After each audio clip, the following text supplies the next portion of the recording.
about plan B. Life has a million plan Bs, you know? So we kind of have to learn how to go with the flow of plan B.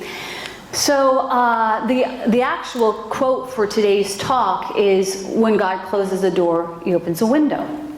And I remember when I was little, the first time I heard this quote, I was in a play. I was so excited. I was 13 years old and I got to play Liesel in The Sound of Music. I'm going to do the whole thing just to you. I got to play Liesel in The Sound of Music. I am 16 going on 17. I was 13. It was huge. You know how huge it is, right? When you get a part in the play, and I was like, oh, this is great.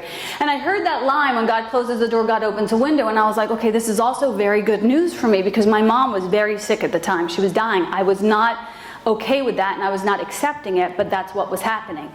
And so I was thinking, like, you know, if we need a plan B, we need a plan B. You know, we need a door, we need a window opened here, God. And so I had this fantasy as a child, which you kind of do when you have a young spiritual maturity. And I had this fantasy that, like in the movies, that I would be so good on stage that my mom would have a healing, and that would get her out of bed. And so I thought this was the plan B. Like, I really thought this was the plan B. Like, this would help everyone if I'm a big star. You know, so the date comes for the show, and my mom calls me into her room, and she's like, I can't get out of bed. And she literally said the words to me, but we have a plan B. And I was like, what's plan B? And she said, you're going to come, I called the principal, and you're going to come home in your costume, and you're going to give me a private show of my own. And I was like, what? Like, that's not plan B. That's like plan F. That's like a sucky plan. I say bad words, so excuse me for that. I'll try and keep it clean. So I was like, that's a horrible plan. And it didn't make any sense, because I was 13, and I'm like, how am I supposed to, literally, this is what I thought, how am I supposed to put on the whole show? Like, it was overwhelming. I'm like, am I supposed to do my lines and their lines? Am I supposed to do all, I don't know what that means. And I was too scared to ask. And I was really angry that it wasn't my plan B.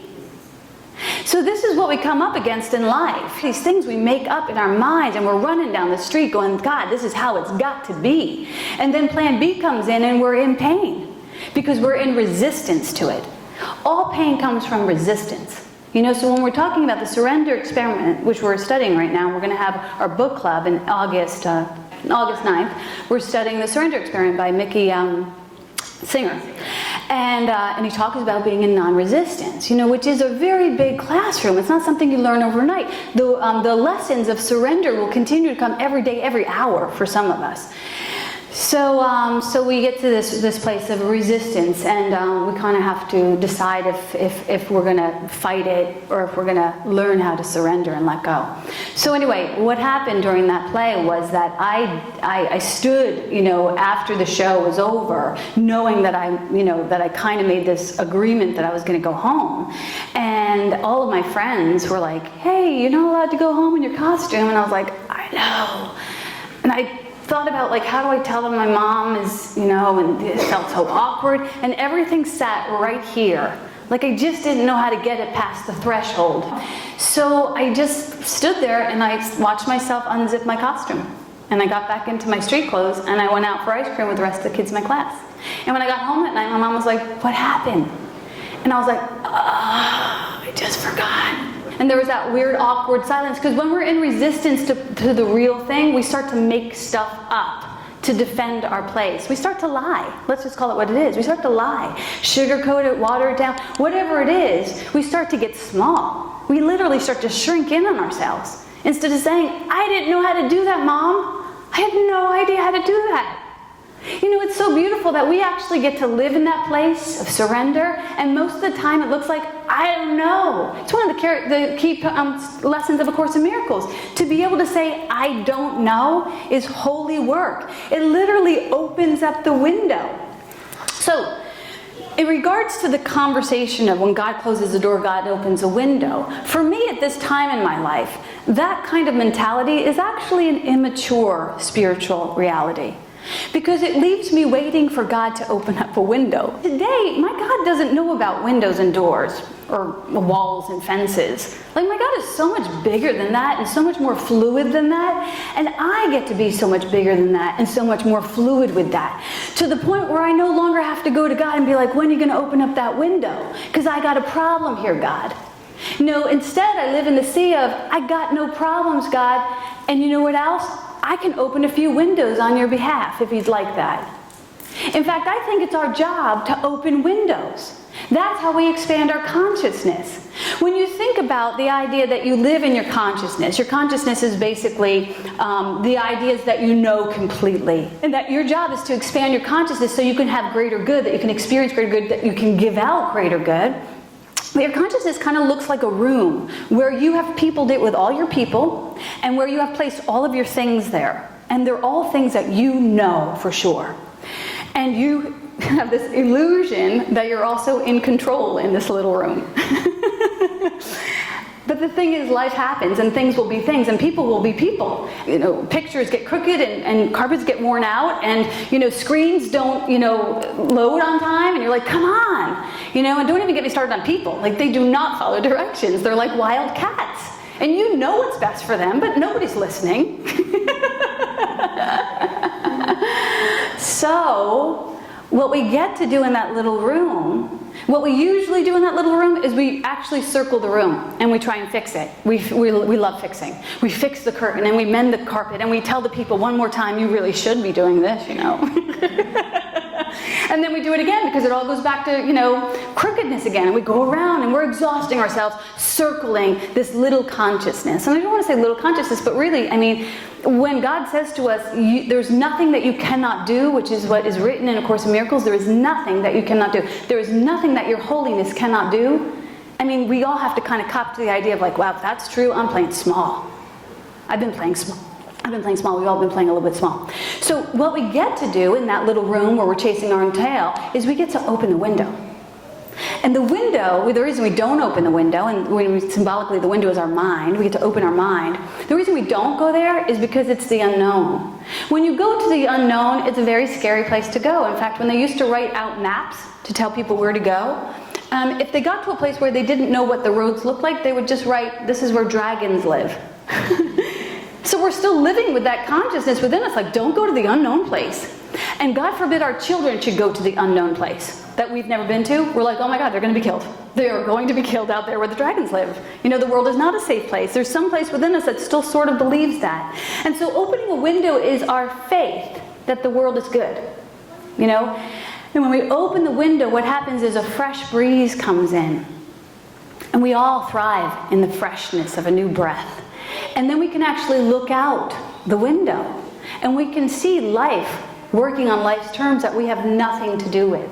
And we can learn something.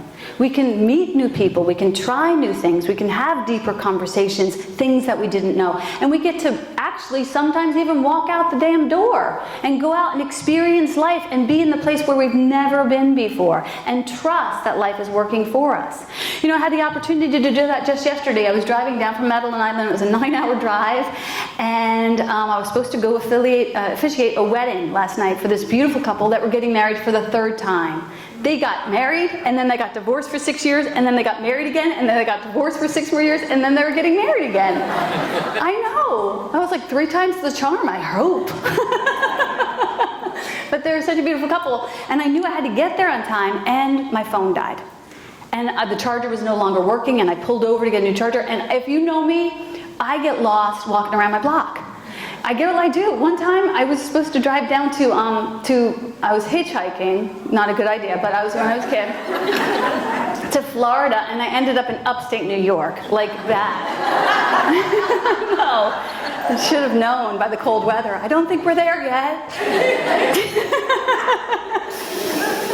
But I literally had to stop. You know, first of all, I got to say, God, you know where I need to be. I am not stressing this. I'm going to do the next right thing. And I would stop at the gas station and I would say, I'm going to this address. Could you tell me what's the next step? And I would take the next step. And I would get to the next step and I'd find a gas station. I'd go to I literally met with like 10 angels who were on their little, you know, most of them were Indian men because I was stopping at gas stations. For whatever reason, they were the kindest and nicest people. And they literally handed their phone over to me while they checked people out so I could find my directions. The world is filled with such nice people, you know? If we're willing to open a few windows and live outside our comfort zone. You know what we do instead? We have all of the accoutrements, so we never have to rely on anybody else. You know, we keep ourselves plugged in and our batteries well sourced. Again, if we don't have that, we write off our maps and we write lists and we make sure that we are protected from ever having to ask you for help. Well, asking for help is scary. You know, that's a part of opening the window. And most of the time when we do ask for help, it's usually when we've hit bottom. When we're like, okay, I give, uncle. Like, I really do need help right now. Imagine, what would it be like if we got into the habit of asking for help? No? I mean, what would it be like if we even challenged ourselves to do that this week? If we open, I see, Amy's like, really?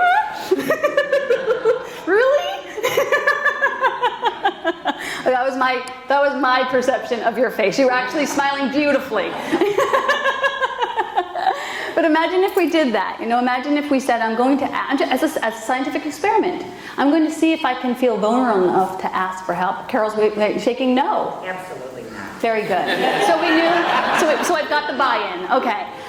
You know, I understand the resistance there. You know, this morning I was on Miracles Live 365 call and my system was not working. And we were doing the exercise, the meditation, and I was contemplating the idea of asking for help. And people were asking for prayers for their own particular help. And I was like, you know what? I need help. And I said that to the group. I'm like, I need help. I don't know how to do this. And somebody suggested, why don't we put that into prayer? And I was like, oh my God, that's so great. I'm not kidding you that I literally had it fixed within 5 minutes. It was so simple. But if I didn't put it out in the open, if I didn't activate this faith in a higher power that is for me and not against me, I might have been chasing my tail for a long time with that one. So notice when you want to ask for help, and notice when you do how quickly it shows up. And notice if it doesn't come in the form you think it should come in. It might not look like you think it's going to look. And notice if you can appreciate the diversity of the way God shows up for you. That would be a really wonderful thing that we could do this week. So, I don't think I said anything I was supposed to say. I really went with plan B. I was practicing it. Let me just add this. I did want to tell you about this. Kuan Yin. I don't know if anybody follows the deity Kuan Yin, but she's such a beautiful saint, goddess, and she is said to have reached the gate of nirvana, or the gate of heaven. And she was like right there. She was like right there, and she's like, she could hear the angels singing, and they were like, come in, you know? And she was like, yes. And all of a sudden, while she stepped in, she heard the wails of the world. And she was like, what? And she turned back. And she was like, wait a minute.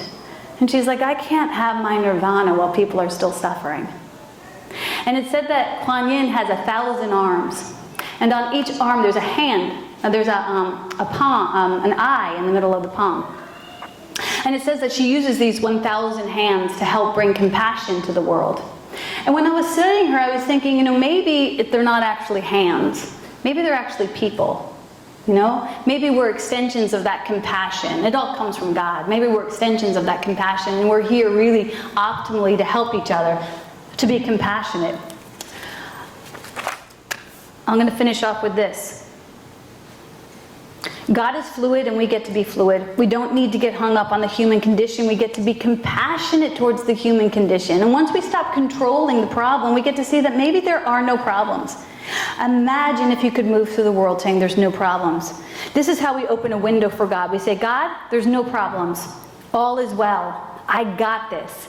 I can lend a hand here. I can stop chasing the heroes and I can be helpful. You know, some of us were waiting for a hero to come save our butts, but you know, what if we decided we were those heroes that we were chasing and all we had to do was activate helpfulness? And it doesn't matter if you want to engage in that practice this week or not. You know, you can go back to romancing your problems if that's what you're into. That's totally okay. We honor all paths. Yours might just be longer. But what I would say is don't make God your hero. You know, you have everything you need to change your mind, to live in peace. And if you need to try some sort of heroic salve, try acceptance, which we get from the 12-step program. When you're itching to control something or change something, try opening a window, letting in fresh air, a new perspective. Look out that window into a new direction. Try new things. Meet new people. Stop circling your consciousness and fixating on the nothingness. The problem is nothing. It's a mad distraction. It's a mad addiction that's preventing you from being large and in charge and powerful and impactful in your own life. If you realize that God is good and that there is no problem, only invitations to love, if you realize that God is infinite, that there are solutions that you will awaken to a greater vision and potential for you, greater than you ever even knew to ask for. So stop playing small. Don't chase God. Embody God. Say, I am that. I don't need God to open a window for me. I am an open window for God. And let God pour its light through you like a stained glass window. And let God bring you to a greater purpose in your life so that you can be the light that lights up the darker corners of our world. We need you now. Do you hear me? That's the word.